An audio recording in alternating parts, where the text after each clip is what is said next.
this computer. All right, welcome everybody. Episode 6, I believe it is. And we are going to talk with a good friend of mine, Joe DeMax from Central Control, and tell us a little bit about what his newest software version is and what new fun he's added to it in the last month or two. And I've been testing with him back and forth on a few things. And so Joe, welcome for the first time. Appreciate you jumping in. And welcome Jonas, welcome John, and welcome Greg. Thank you. So Joe, tell us the rundown of the behind the scenes of how I know how this started myself. I know the story a little bit, but tell us, so those that don't know, what's the story behind Central Control? Where did it come from? Where did it spike from? Yeah, absolutely. And I just want to welcome you all to the very first broadcast of any kind from my new house. Definitely not the last, but delighted that it could be on your program, Jeff.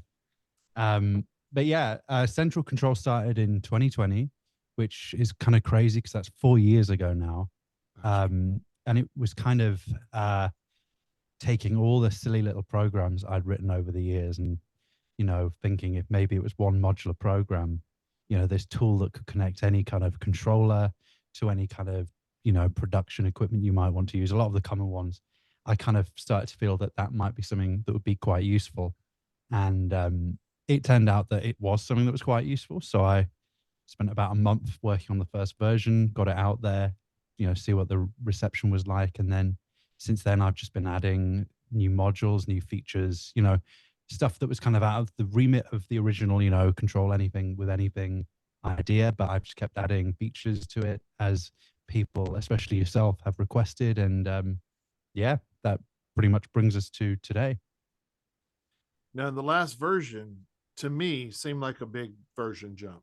So you went from, if I remember right, you went from one way of writing the software to a totally different way. Now we're multi-platform.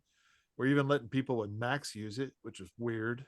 So tell us about that big. I know it took a while, and I remember us discussing a little bit of the pain involved. So tell us about that journey. Yeah, for sure. I mean, so it was only ever designed to run on Windows, and it had been built that way from the very start. And then eventually, kind of the nagging from many people, can you run on Mac? Can you run on, embedded devices like a single board computer? Kind of got to me, and I thought, basically lock myself in the house for a weekend to just see if I could, get anything running at all. And I decided if that project was any kind of success, that I would pursue that goal. And it was a success. The latest version you mentioned, 4, is not the cross-platform one. That's still to be released. But okay.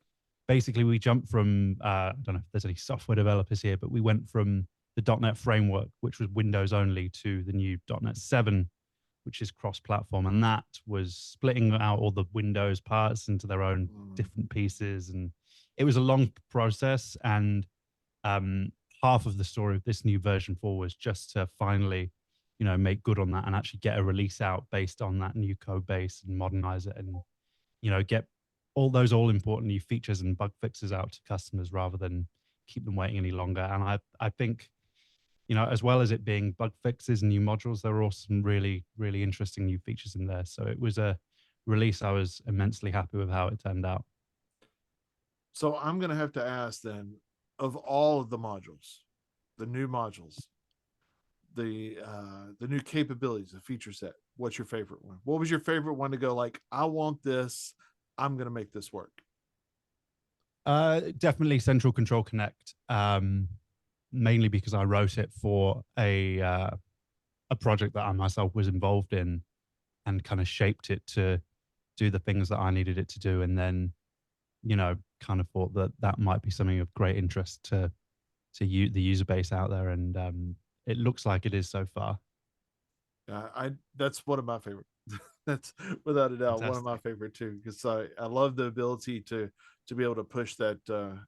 It as even as a standalone, it's a great solution just to be an encoder and to send out multi views if I wanted to. It's just one more way to get something out and to the public without having to worry about going through a whole lot of dancing with certain servers or something like that. Sometimes you need to do that dance, and other times you don't. So I know you've got the system up, and I'll apologize for you. I brought Joe in at the very last minute on this today, just out of hand. We were just chatting back and forth, and I was like, "Hey, why don't you just come on today?" So we did not. We kind of got him before his hard line is installed at his new place. This is his first time at this new studio, so and I understand he's going to have an LED virtual wall behind him and all kinds of virtual stuff. And You're sending us more panels, aren't you, Jeff? I know where you can find some in a club, actually. uh, but whenever you get ready to show us some of the new stuff, Joe, let's go for it. Let's go ahead. And I think I've allowed. Yes, I've got you allowed for sharing. So go right ahead whenever you're ready. Yeah, sure thing. Let me share this screen. Forgive me, I'm not much of a Zoom user. I can't see it in the bottom of Zoom. Should I? It's a big old, or you could hit. Oh, yes, sorry, it's the green one. Big arrow. Okay, yeah. All right, so tell me when you can see that. I can see it. There we go. Okay, right. Fantastic. Yeah. So this is the main window of Central Control. I don't know, show of hands who's used the software before. Okay, that is a landslide if I've ever seen one. So for those that haven't, you start out, it's completely modular software. So you start out with nothing. It's a blank canvas, and then you slowly add modules to it, devices. I believe for companion users, that'd be cool. I think they refer to it as connections or modules. So same kind of concept there. So shall we look at Connect? Yeah, definitely. Let's look at Connect. Okay, cool. So this is the add device window. This is where you actually go about adding stuff to your project. And there's quite a long list of stuff in here now. We won't go through all of that because I don't think we've got a week, but there is thankfully a handy search function. So I'm going to search for Connect. And we've got two different variants of Connect. One is for NDI sources. So, any NDI software or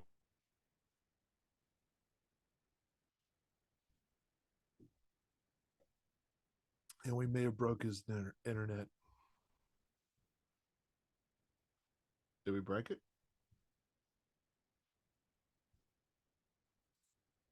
for an iPad.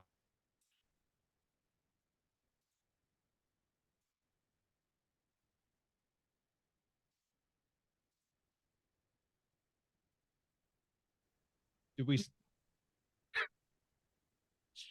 Anyway, so here I've got the parameters for this module.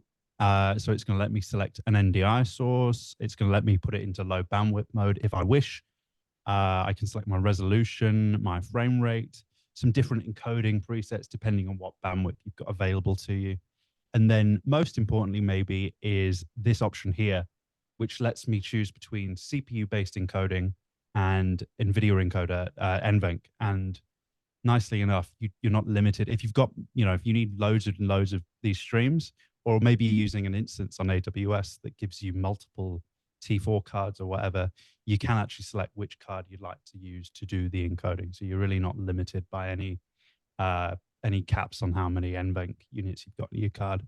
So I'm going to select the NVIDIA encoder because you can't really get over, I'd say about 1280 by 720, 60 on a modern CPU for this kind of encoding. It just doesn't work out. And then I'm going to select my PTZ Optics camera, which is just over there. It is the new Move 4K camera. It does do 4K 60, so we'll be using that today. And then I'm going to turn it on. It's enabled. And now if I click on this Connect button, I will be presented with this window where I can not only see who's connected or what port the server's running on or whatnot, but I can also generate myself a link or a QR code so I can easily access this stream. So I'm going to select what I know. Wow, okay. I've got a lot of IP addresses on this machine, apparently. I know that one is my local. And I can also select, if I've got multiple modules, I can also select a stream so the viewer will go straight to that stream. I'm going to click copy link. Then if I open a browser here, I'm just going to paste this in. You'll see this is the Connect player. It should start streaming this straight into my browser as soon as it gets a frame from the camera. Maybe I should have tested this demo beforehand, but yeah, there it is. And there we go with absolutely minimal latency. I've got that stream straight into my browser. And for fun, we can, my iPhone here, I'm going to do quickly, I'm going to scan the QR code. There it is. And the view is just loading up. And just like that, I've now got that NDI signal on my iPhone. Frame rate looks great. Again, you can see the latency is really low. And yeah, that's pretty much how Connect works in terms of an NDI source.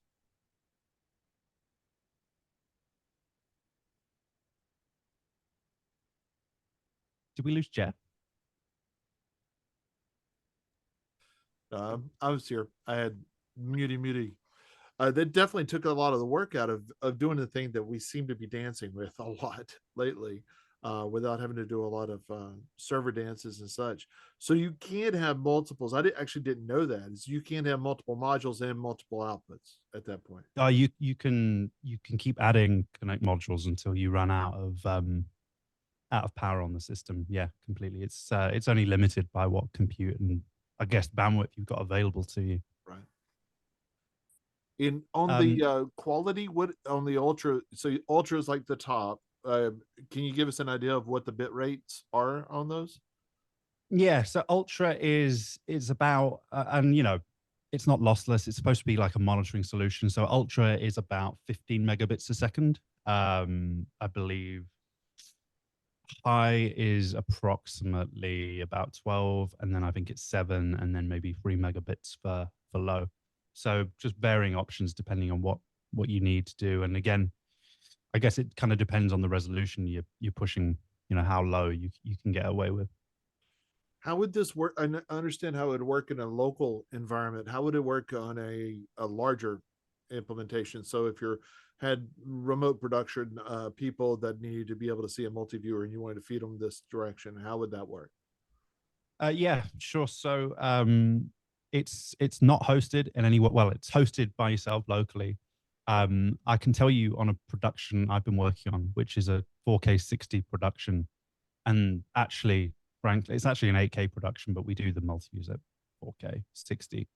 That was kind of what necessitated this to be built because there weren't really any solutions WebRTC at the time that could handle anything over 1080p because a lot of them don't, a lot of the browser-based ones anyway don't, and even some of the desktop ones don't do hardware encoding, so they're constrained massively by that. But in terms of a remote production, we've been using it on a remote production, and all you have to do is open up or use a VPN, or open up whatever port you want to use which just hosts the web page, and then the ports are dynamically kind of assigned through a stun server, which is very common for WebRTC to just kind of figure out what the best way is to establish a peer-to-peer direct connection for the lowest possible latency. And it's also immensely practical on AWS, where you're really unconstrained by bandwidth. Right. Wow. The multiples now has got me thinking about a couple different projects that I might be able to spin this out to be able to use. So you're using it not only locally but also in AWS. So Yep. serve it out of AWS for the same purpose. Okay. Yeah, and another quite curious use that it has been immensely useful for is for VR productions, especially relating to the placement of graphics in VR productions, where looking at it on your 2D monitor of your switcher or whatever just isn't practical because you really, that doesn't tell you anything. You got to see it in headset. Where previously we'd have to watch through the CDN, it'd be about 40 seconds of delay. Now you can just open the link of the Connect player in the Oculus browser and see your stream with about 6 frames latency. So when you're moving those graphics about on the screen, you're seeing it as it happens. Wow. Oh, I didn't think about that. So you could actually see this in Oculus. Yep. Yep. And there are, if you see here, there are actually some square resolutions that have been added for exactly that purpose. Very cool. Very cool. All right. So what's another besides that one? What's your second? What's your second favorite? Um, that was like the headline big feature. The another one that is by no means a huge feature, but I think immensely practical and definitely helpful for any long-term central control users is previously if you kind of wanted to track down why something wasn't working, what was going on, you could click over here and turn the log level to verbose, and then you if you had a lot in your project, you just see endless lines of useless text, completely useless to anyone. um, so the remedy to that has been the device console. So I've just added a Stream Deck to my project to demonstrate. If I click this little button here, it opens up the device console and I've got 3 tabs. I've got one for controls, triggers, and commands. So the controls one, very simple. I can press a button and I see the timestamp and what happened. Button 7 was press released. And if I've got a device that has multiple different control types, like faders and buttons, I can also use this filter here to like say, okay, I only want to look at fader events, or I only want to look at encoder events, to really just narrow it down. Um, Triggers, this one's immensely useful if you use triggers in central control, which is basically a way to automate a production. So when an event happens on the device, you can say, if equals this, then I want to execute this command. In here, it will show you like that a trigger's been submitted and what the parameters are. So if you're like not sure why it's executing or why it's executing, you can see what the current value is and what your like condition expected it to be, and really just immensely helpful for troubleshooting. And then commands just again kind of tells you, and there's the same filters here where I can filter it for commands on different control types, and I can just see, okay, I pressed the button, nothing happened. Is my mapping wrong? Did it actually execute? And it just gives me a really convenient way to kind of track down what might be going on in the production and just, troubleshoot quickly and easily without having to kind of sift through a log of everything that's going on in central Right. control. I was wondering how you were using that. I popped it up a couple times, and I'm like, okay, great. I don't know what to do with it now, but that clarifies a lot, especially to be able to get into just that area and figure out where the problems are. I had some really large macros that I was doing with your flex macros, and really enjoyed that ability to see exactly what's going on as we're going across it. But having this too to know where things are getting refused would be very helpful also. Yeah, it's one of those, you don't need it until you need it. Like, it's not like something to get really excited about. It's more something to when you're in some kind of a jam and something's not quite working. You think, oh yeah, Right. now I've got this in my back pocket and I can figure out what To be might able be to wrong. see. Cool. Well, why don't we take a little pause, and guys, anybody there? JJ, Greg, glad to see you. Any of you guys or Greg, either Greg, got any questions for Joe since we have him here? Let's see if we can play Stump the Joe. My favorite.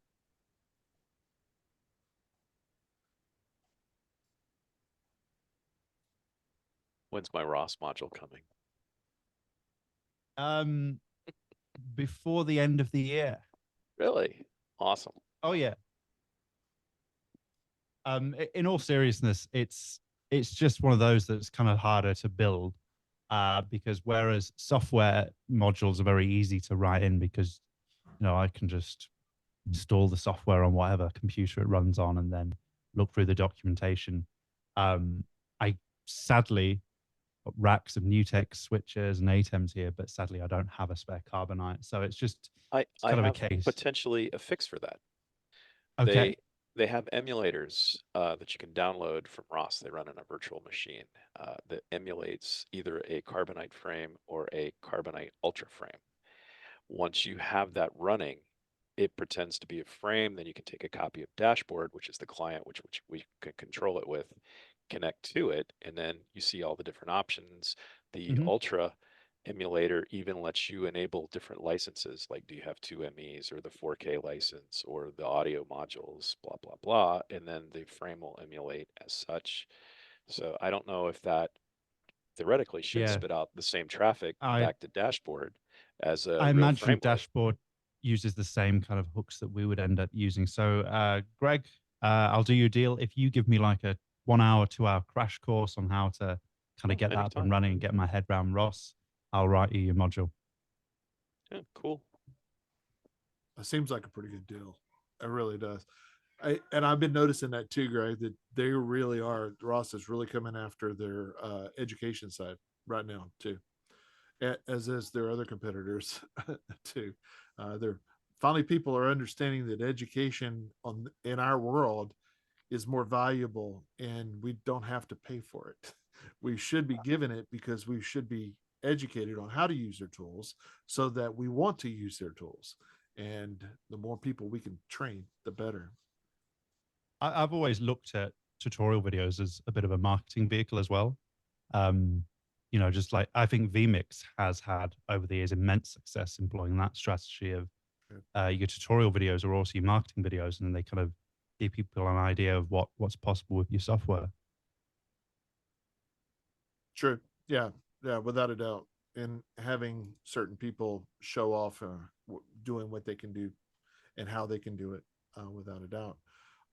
One question, I guess, let's circle back to the whole flex macros thing. Can you do a quick and easy demo on that? Do you have enough Yeah, to throw at it? I think I can. What I will do is let me reopen this. Tell you what we'll do is we will try and just automate some kind of PTZ thing using flex macros, which I guess would depend on me knowing the IP address of the camera, wouldn't it? But we'll find out. And again, I must apologize to you all. Like, there's not a lot here. um, it's all new. But while I get this set up, why don't you give a brief explanation of what that is and how you've been using it? Well, for us, flex macros was something that was kind of near and dear to my heart because I wanted something visually that I could see my steps in a macro instead of just going down a list. I wanted something more that was linear, like a normal timeline would be. Of at 1 second, I'll start this, then at 5 seconds I'll start this, and then at 10 seconds in I'll do this. So I personally, we use it for openings. That's probably where it gets used the most. So we have a Yeah, specific plan of what we're going to do for an opening. We'll drop that in and create a flex macro out of that. there's the tutorial I did on the Central Control YouTube channel actually outlined exactly that. And it was like a one button top show sequence, and it did everything. It racked the graphics, played the music, played the title sequence. After the title sequence finished, it faded down the music a bit. It did a slow push in on the PTZ camera. I think it changed the lighting on set. It had put a lower third in, and just like all those moves that maybe you're being forced to as a one man band and might normally be very difficult. It kind of, you invest maybe half an hour to build it, Yeah. and then you've got a one button thing. I mean, half an hour is for like probably the most complicated stuff. Like for more basic stuff, I don't think you'd be spending more than a few minutes in the macro editor. But I've got the camera added to my project now, and I've added flex macros, and I've made a new macro. And this is basically what the interface looks like. It should be really familiar to anyone who's used nonlinear editing software, which I can safely assume is everyone in this call. I can add tracks, and then I can add clips to my tracks. But rather than my clips being audio or video, they are commands on my devices. So I'm going to do a really basic one here, and I'm just going to drag in a few commands to recall resets on my PTZ camera. Actually, no, let's not do that because I don't know where the presets are set and this room's a mess. But I'll show you an interesting use, which was featured in our video. The length of a clip kind of commands which would normally be associated to a button are like how long the button's being pushed down for. So in my video example, I used this to like do a slow push in on the intro. And of course, because I'm on a timeline, I could, set it just a hair before the switcher took it live. So it was already accelerated to its correct speed. So I've done this really, really simple macro. If I press play on that, you can see it's zooming in and there it stopped. And then I could do the same thing here. I could add another clip to zoom out, and the length of the clip is going to define how long that takes. So there we go. We've gone out in more, and now I'm going to drag that out. So we should end up all the way out. I'll just uncover this. There we go. And there, because it's a longer clip, it's a nice slow zoom out now. In the case of a command that would normally be associated with like a fader, like, audio level maybe, I can actually use the clip to the duration of the clip on the timeline to define how long that fade would take. So this, I'm going to add, I've added a vmix module to my project. And I'm going to add, we will do, that's it, set mixer level. And there's a search function in here as well, so I can see all the commands that are available to me. I'm going to drag this and it will create a new track for me. And then if I come into clip settings, I can actually say, okay, you're going to do a fader move from, say, 100 maybe to 75. And then I would be able to drag that out to the desired length of that effect and time it with all my other events. I apologize, I don't have a better demo. I just don't have, I'm not set up with everything. But if you are interested about this feature, it's about a half an hour long video on the Central Control YouTube channel, which pretty much outlines everything you could ever want to know about putting together like a really complicated sequence with this timeline. I didn't realize that you could actually do some of that. That's why it's always awesome to see other people and what they're doing, because there was stretching it out was one thing about slowing down the zoom. I just thought it was doing locations presets at that, but that would make like holding down the button for you. Yeah. And do you have any interpolation in there as far as like ease in out? You are factoring that? If you come over to clip settings, I can change the color or the name of the clip as well as start and the end value as we looked at. But if you look at curve, you've got a sine wave, so essentially ease, exponential, in and out, which is more like that, and then bounce in and out, which I guess we probably just added for the novelty of it. But you can certainly get some interesting effects with those. But linear, sine, and exponential pretty much have you covered in what you'd probably want to do in any realistic production scenario. And that's applicable on any of the levels, on any of the any command that would normally be associated to a fader, a slider in Central Control. It is basically someone like a virtual person moving that fader, but with a curve of some description. Gotcha. That's awesome. Yeah. Is there on cameras, have you ran across, are you supporting everything that's of course NDI, because that's kind of a standard when it comes to NDI control? And then I noticed this one's Visca over IP. So Sony, Panasonic, all the others. Is there anything that Sony, you need to add? IDA, Sony, PTZ Optics, NDI, which pretty much covers about anything. And I don't know if I said Panasonic. That was another V4 edition. So we do now. Which Panasonics? Is it the UE series or the newer UE series PTZ? Yep. Okay, great. And Will that work with the older HE stuff? I think it does, because the controller works. I seem to remember that the camera I tested on had HE in the model name. I couldn't say for certain, but let me check. I believe they have all used the same kind of protocol for many years on those cameras.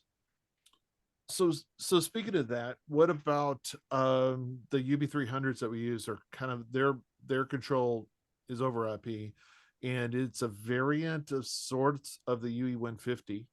So if you support the UE150, then I should be able to do iris control, at least on those cameras. Theoretically, I wouldn't want to say for certain without testing it, but yeah, that should work. I've been chasing that hard to get better ways of controlling iris that are a little easier for us. And do you have in those, speaking of shading or painting cameras, do you have that in yet?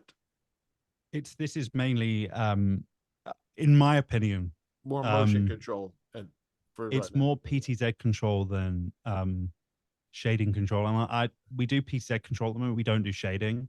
I think we will add shading. I did initially kind of think that they could kind of all be covered in the same kind of modules, but really, like, even if you look at the Panasonic, the way they structure their API and whatnot, it's like they make a very clear distinction between PTZ and the shading stuff. So I think we'll probably separate that out because it will just allow for better control of stuff that isn't a PTZ camera, such as, like, I'm using a Blackmagic Studio something Max Pro plus 4K something right now.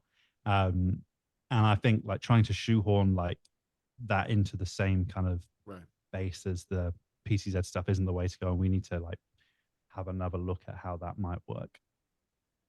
Yeah, I think you could definitely add some value to a lot of people for that, for sure, because so many people just do without, and without having the shading in there, they're just, oh well, I don't have it, I'll just make a manual person press the button or something. I mean, yeah, like when I make our videos, I'm pretty much one-man band, so I could probably make my own life significantly better as well. Ollie doesn't count? It's like one. He does his videos elsewhere. I do mine here, and it's just like a complete one-man band operation. Yeah, it's surprising they come out as well as they do. Well, because you got tools in front of you that allow you to do these things. So on the newer version that's going more cross-platform, or do you really refer to it as cross-platform, or are you thinking more embedded computer side? Which is, how do you think about it? It's both. It's like available to buy for Mac and Windows, so they're definition cross-platform. Potentially Linux, maybe, like, to purchase for desktops, and then the ARM embedded version will be sold to manufacturers. There's a big one we're working with right now that will be pretty much handling this, and I'm sure you can probably guess who that is. Just to make it's PI engineering. We showed at IBC when it got announced, like should have brought it up, a all-in-one, like, X keys modular controller that had a single board computer straight inside it running this new software, and it was pretty much like a self-controlled unit. It was controlling vMix and ATEM, some PTZ cameras, HyperDeck, and all in one unit. Different controller types because it's modular. You just build it however you want. So I had like a 16x6 button panel, which I'd blanked off some keys, and it's new RGB buttons. Great. That was my, like, switcher. Then I had the little, you seen the new XK14? It's like a little T-bar module. Had one of them in there, just the T-bar and some extra buttons. And on the left side, I had the new fader module from them, and I had that controlling the audio levels on the ATEM, which, I'm not going to take the A1's job, but maybe if I'm one-man banding it and I need some simple mic level control, perfect. Build my own surface and central control built right in. And that's running on Windows inside, or is that running on ARM? Embedded Linux. Oh, embedded. Oh, wow. Very cool. I didn't realize that.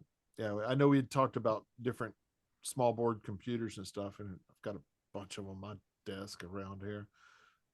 Small Oh, addiction. I bought about 10 when I was doing my testing. Yeah, what do we do with them now? That's cool. That I think that you've definitely hit the nail on the head in a lot of things in this. I know I've asked for some unique solutions over the years that we've been working together on a couple of things, and much appreciated that you actually listen to your clients and actually and to your customers and deliver on their needs, not just oh well, this is the spec of what we might want to sell. So it's definitely great that you are being part of it, and I appreciate you coming by and putting in some time today to stay up late and visit with us a little bit. Whenever one question I had for you while I have you, and I'm just going to use this as my platform for asking, now that I do see that there's a New Tech TriCaster, New Tech VMC, which like I do know where two of those are on the shelf, and a VizRT Vector. So which one of those should you be using for any given day with a TriCaster? They're all the same. They are the same module, exact same module renamed. It was just kind of a correctness thing, and kind of, you know, people were buying this Vector, and you'd be surprised by how many of those Vector customers don't actually know the heritage of the system and just know it as Vector. I'm not surprised at all. Absolutely. That was the motivation to have several of the same module. Okay. That makes sense. Yeah. I was just wondering the VMC, especially because that was just kind of like that thing's old school now. Yeah, but in 2020 when this shipped, that was still a relevant product. That's true. Yeah, it was still shipping at that point in time. That's true. Cool. Hey Jeff, I got a quick question. Fire away. Going back to the Flex Macro setup there, because I know, like you were saying, a lot of the use cases creating these automated opening sequences and things like that. So is there a function in there to like for when your opening speaker is in the men's room when it's time to start and you've already initiated your sequence and you're getting ready to like fade up your PTZ and your speaker's not at the podium. So is there a way to pause it or extend a module? Yeah, there is play and pause commands. The way I like to think of Flex Macros is it's more for stuff that's going to happen in, say, the space of 20 to 30 seconds, not like we're going to plan out half an hour on a timeline and that's going to be the show come hell or high water, because it just doesn't work like that. It's more for those really short segments where maybe I can't, easily get all those moves in and press all the buttons I need to. But, if I lay it all out on a timeline, I can get my, my top of show sequence down. If it's like, you're probably not going to press the show go button if your talent isn't primed and in position. So it's more for those really like short 10-second, 30-second sequences where you've just got a lot going on and it'd just be near impossible for a single operator to handle it. But you can, if you had a linear, you can just send a key that says pause at that point, and it pauses. Oh yeah, the timeline. You can play pause, and another interesting thing you can do is, because the macro editor lists all the devices in central control project in the bottom here, I can actually drag the pause macro command onto my timeline here. Then I can tell it to pause this macro, which is the only one I've got. Then if I hit play on this, you'll see we're going along. And now I can add like an auto stop in my macro and then resume whenever I so choose. And can the play pause buttons, can they be assigned to a Stream Deck or some device like that? Yep. All these commands you see here, in the bottom here are the commands that the module has, and therefore they can just as easily be assigned to a device like a Stream Deck. I've got play, pause. I can play at a given speed, reset, stop. So yes, the cool thing about central control is like, so in the case of flex macros or the teleprompter or whatever, you don't have to make a request for X, Y, and Z controller support for this thing like the teleprompter, because it's a module in central control. It just has commands which can then be assigned to any controller pre-existing in the software. That's definitely powerful. Lighting question for me. Do we have ArtNet out? Yes, certainly do. Where? So I'm looking at the lighting consoles and I don't see it. So that's what I'm asking. There's a DMX, but there's nothing generic connectors. So you've got an ArtNet input that's where and an ArtNet output. I can show you. Me and Ollie used this on an install we've done where we needed to split like ArtNet between networks and route it around a building. And we just added a bunch of like ArtNet. We added one ArtNet input module and then a load of ArtNet output modules. Then we can send these wherever we like, which most consoles can't do. They'll just go to one place. And then you can simply come in and start routing ArtNet around. So it serves many purposes. You can also do triggers based on ArtNet, convert ArtNet to some other protocol. So yeah, ArtNet in and out, loads of different uses for it. Very cool. I'm going to put the ArtNet to use in a couple of weeks for this show we're doing. And we have lights that I'm enabling those. So it's the strip lights, but like you would normally use an app for something, but I got the kind that you can enable with ArtNet. And so now we can change colors back and forth if somebody's calling on comms is my idea. And so I'll be able to take a GPI and they'll flash red or flash yellow or whatever, depending on if we're paying attention or not. Very cool. And speaking of on the lighting side, currently right now it's the TP-Link. Is that right? On just regular light modules? Okay, the cost. Yeah, like in terms of home automation, it's something I've been looking into a lot lately and running into quite a few headaches with, because a lot more of these manufacturers are pushing you to run, whereas you used to be able to do the TP-Link locally, new firmware versions don't let you do that. It all has to go through their server. Right. And I mean, I've got them in my house. I don't like that, because one day, what if TP-Link goes away and I can't turn my lights on?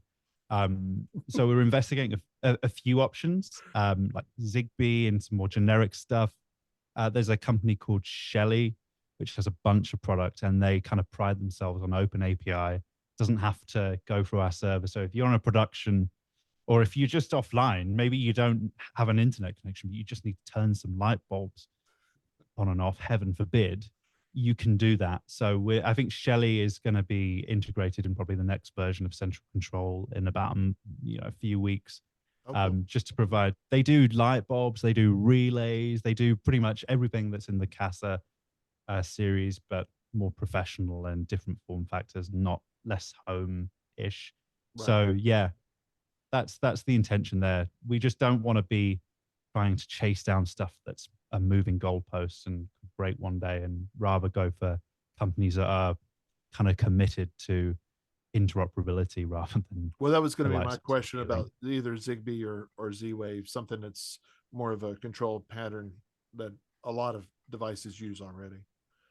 So the Shelly stuff, you mentioned it to me a few weeks back. I remember looking into it a little bit.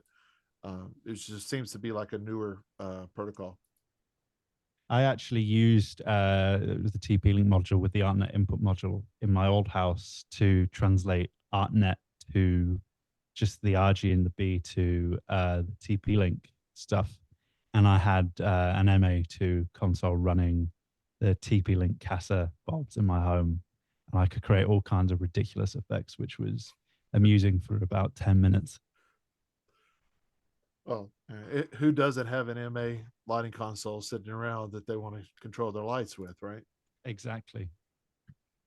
And I understand on audio mixers that we're headed down a good path on that. Eventually, we'll get into some other ones. Right now, is the Behringer series Soundcraft. Who was the one person that suggested you use Soundcraft? I had a friend who had one, and it was just at the time that I was building this, Ah. and I noticed there was no like way to, it wasn't like the Behringer stuff where it's like a rack version of a existing mixer. It was just this UI series by Soundcraft was just a rack kind of mixer, and I was just interested to see if I could poke and prod around to get some kind of fader control, and he had one, and it was just, I had a new product, I needed some modules, I didn't have great amounts of budget, so I was just stealing whatever kit I could get off people to write it in and try and build something interesting. So that's why they are, I'd say, I can't tell that story about the Soundcraft mixer on holiday, but they're interesting. Like, I haven't seen them in the US ever. I've only seen them here and wherever I went in 2020. I have one in my shop. So one of that's the why UI series. No, it's the Expression series. And all right, okay. I mean, it's a decent console, but it's just okay. And as far as control capabilities, it's nothing. Like their app is only offline, period. It's just like they completely ignored anybody would ever want to use an iPad or something, and it's a fairly new console. But speaking of, we had a question from Joe from George, asking any chances for Aperture lighting support, or is that because doesn't Aperture kind of lock you into their own universe and their own ecosystem with their app control? I know some of them do DMX, but I'm not sure about the average ones. I'm actually not familiar with Aperture's product line. So I would have to research it and see if, if there is any kind of. It's like it's a higher, I would say a little bit on the higher end side of LED lighting. So anybody that's on office hours pretty much has Aperture lighting. You have to, or else they won't let you on. Right, I've got Chris just has his on off right now. I've got the 50 quid Amazon kit. I hit a B&H special, Black Friday special a while back, and that's what I ended up. Is that an Aperture there, JJ? It's one of those little facial ones. Yeah, those are cool. Yeah, they're I guess maybe they're just popular here more so. But I know my friend Blue, that was the first time I saw him, was in his studio, and he was like, do you want me to turn them on so you can see, because I'm struggling to see in the dark? And I couldn't believe the output that they had out of them. And it's like, yeah, we normally run them on like 15% because they were just so bright, but they had a really nice cool color. But I'm not sure about their API, other than I do know some models have DMX, but I've noticed lately that a lot of these studio lighting companies are trying to push you into an app for whatever reason. I don't understand. You would think they would be a little bit more open. Yeah, you'd hope, right? Yeah. All right, so let's see. Any other questions? Anybody? We've got Joe here. He's at our disposal.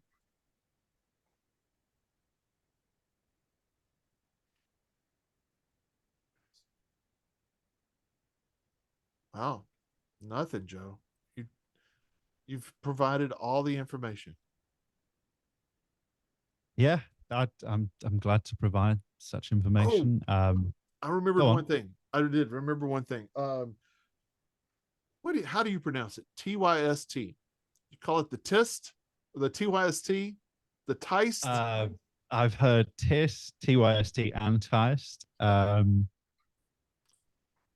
I should have asked them when I had the chance. I guess it remains. There's some news. I guess there was a version published last week, which many people will be happy to know finally supports joystick in the. I'm calling it the Mark II. There was never any distinction. Just one day I started getting emails saying it didn't work anymore. And that's when I learned that there was a Mark II. But that is now supported in the latest Central Control. You can use the joystick, which now communicates over MIDI. So yes, there's some news, some TYST news. I thought I remember seeing that. So depending on which versions, that's on the 1500, right? The smaller board. Okay. Yes. Yeah. Did they change hardware inside as well, or just change the firmware or how they were communicating from that? I haven't opened it up. They seem incredibly similar to me. I mean, and I don't know if everyone's like this, the only difference I noticed externally was it now says TIST, TYST direct, rather than I think just TIST as my old one did. So yeah, if anyone's got both, I don't have the other one with me. Ollie's got it, but if Mine anyone's don't got say both, anything. They're so old. yeah, I don't know, but functionally the same now, and it now works again in Central Control. That's awesome. Another example, listen to your customers. Well done, Joe. Well done. All right. Well, so I had finally bought that remote, or the not the for using in remote productions, but I'd bought the replay box. Is that supported any more direct, or I need to send that to you? Is that the REW380? Not really sure. Yes, that's supported. That's That the got one. added in, I think, V4. Yeah, Okay. it was V4, and the little MIDI one, the really small. It's kind of cute. I don't know where it is, but that got added as well. And I think can't keep track. Just last week, a pair of controllers from a new company called Sankeys. I was going to ask you also about got them. added. Okay, so they just recently kind of came on my radar too. They're reached out to me about sending me some demos for our purposes in reselling, and I was wondering what your thoughts about those were. I quite like it. It's nicely built. Is the wheel two-stage? Is there like an inner and outer, or is it just one wheel? No. I haven't ever, like, what I will say is if you want jog and shuttle X keys, they're replay ones all the way. There's a small one and then the larger one, the T-bar. They give you a jog and a shuttle. This basically, it is just like a jog wheel.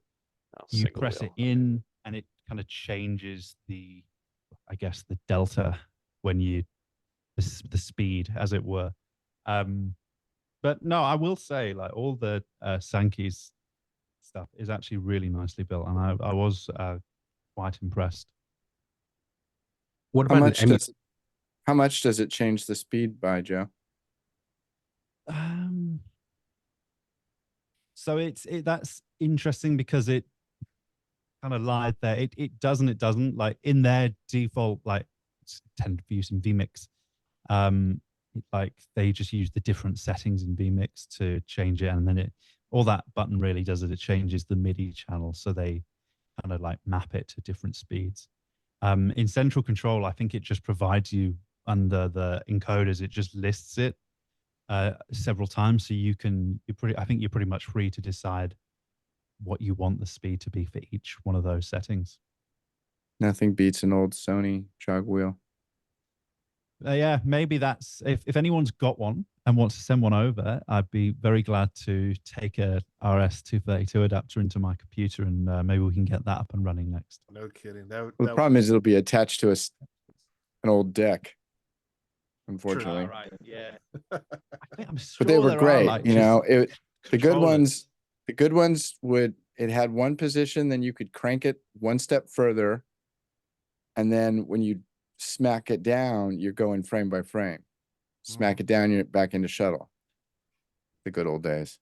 Yep. I agree completely. I agree. Never been the same. The X keys is by far, like, since, like, I don't know if you remember, like, the old NewTek ones, like the 3P10, I think was the last to have a proper jog and shuttle. Yep. And then everything since has just been like a jog wheel. Yep. Why? The X key stuff has been like for like budget, the best replay controller I think on the market. Actually, I've got a lot of X-Key stuff, but that's one of them I've never picked up because I was more concerned about using the new tech stuff that I already had, which was I've had several of those too, in different versions. What about an emulator mode that would allow folks like integrationists to build out what the control surface would look like for an installation and then bring it on site and make those attachments to those connections later on? Well, like rather than the list, more like a 2D Yes, representation. But I, like, for instance, I couldn't, if I just had it open, damn it. If I built out, Yeah, because the module will turn off. Like if I was going to a vector, the module will turn off if it's not connected to a vector. yeah, if it's not like I've got, for instance, I have a control room where they've got a Magic Q system. I've got Champsys control with Magic Q, and I'd love to be able to now get those controls configured and set up so that I could just export that out to their facility where it actually would work. So an emulator mode would be brilliant. That kind of depends on meaning we'd have to write an emulator mode module kind of thing for every device we support, and then keep it up to date with the functionality of the device as well as keeping the control side up to date. There are probably legal ramifications because a lot of the time, like if I built an 8N emulator, I'd all of a sudden have to, reverse engineer the Blackmagic protocol, which I'm sure they wouldn't thank me for. So I don't think it's something. It's kind of, in my view, it's for the manufacturers to provide an emulator for the given system, and a lot of them do. Like if you consider MA lighting, you can get MA2, MA3 on PC. Other consoles in the lighting domain have that. But yeah, I guess I kind of feel it's outside of our domain to try and write an emulator for a lot of that stuff. A lot of the mapping you can do offline. It just depends on how the module works. Like if it needs to like list, say, the inputs that you've got in a project, then yeah, we have to like be connected to something to grab it. But in terms of like a lot of the modules, sometimes it just uses like the parameters vary module to module, but like maybe the X32, it just has a list of channels and you can map that offline, no problem. It really depends on how that device works and what you need to actually make the mapping work, whether or not you can do it offline. There's no real kind of catch-all for all the modules in there. Actually, I didn't realize that myself. I just tried it, just doing control mapping on a Stream Deck to a 3-play, and I could create those. I didn't realize that I thought that the panel had to be on, or I thought the module had to be on. So it depends. It doesn't have to be on, but what you will notice is like if you try that on the TriCaster one, maybe that's the one I went to like do set program, for example, where you like the list of inputs wouldn't be populated because there's nothing there to reply and say these are my inputs. So it's like it's completely hit and miss, to be honest, what you can and can't do offline.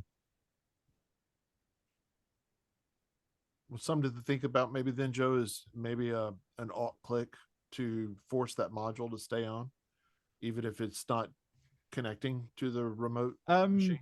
I mean, there's nothing you can do all your mapping with the module off. It wouldn't make any difference, to be honest. Okay.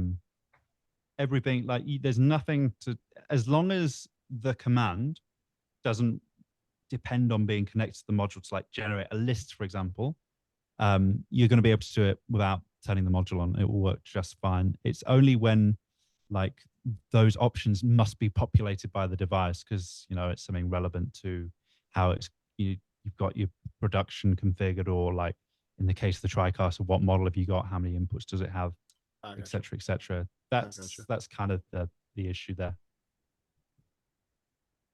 Excellent. Well, as we're already at an hour. Hard to believe. Joe, it was so super informative. Appreciate you jumping in at the last second and sharing some of your great knowledge. And we look forward to working together on a couple of these projects that we are working on together, and can't wait to use it more because I leave it. It's running on my desktop all the time. Fantastic. I don't use that other software hardly at all anymore. Yeah, I don't know what you're referring to.